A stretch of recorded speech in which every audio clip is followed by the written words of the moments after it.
And now from the CFTK-TV studios, this is Open Connection with your host, Robert Pictou. Thank you for staying with us. The Canadian Cancer Society was officially formed in 1938, but the seeds for the society were planted back in 1929 when the Saskatchewan Medical Association formed the country's first cancer committee. This committee responded to a growing concern by doctors that people were not aware of the signs of cancer.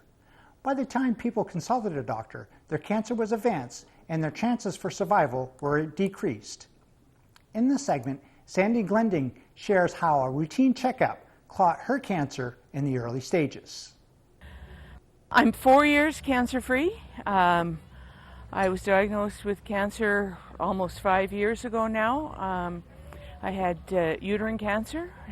After surgery, I ended up in Vancouver for approximately 7 weeks at the cancer clinic down there, and I'm here to tell the story. I had a urinary tract infection that I was undergoing some testing for, and it, brought the suspicions more to the case, and then they did a biopsy, and that was the case. That was, I believe, in August, and then in October I had surgery, and then by the end of November I was in Vancouver and was down there and underwent 25 radiation treatments through the middle of January, and then came back home for some recovery time and back to work by the middle of April. So I was off work for 6 months. You walk out of the doctor's office feeling a little bit numb, but then you're angry because you don't deserve this. Why me? There's some kind of a mistake. There's tears. You just go through, especially over the first week or two, a whole gamut of emotions, and then you just do. Well, I had many years ago. I mean, like most people, I've had people in my life with cancer, and I've seen them go through some pretty hard journeys, some of them. And my decision years ago was, if this ever happens to me, I'm not doing a thing. I'm just going to accept and just, quietly ride off into the sunset sort of thing. But nobody asked me if I wanted to do anything. Literally they didn't. The doctor is saying, you be here, you do that, you go for this test, I'm making this appointment, we're going to do this surgery, this is all what's going, this is what's going to happen. And you just go along, They told me to be here at 3 o'clock, I'm here at 3 o'clock. And, but after those first few weeks, and that gets you through, or it got me through, and then it's like, okay, this thing's not going to get me.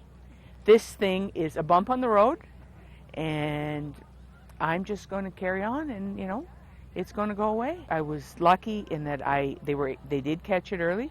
I can still see the day that the doctor told me that's what it was. I mean, she is a very, very compassionate woman. She sort of reached over and squeezed my hand, and I can still see her doing it, and said, you've got cancer, but we can do something about it.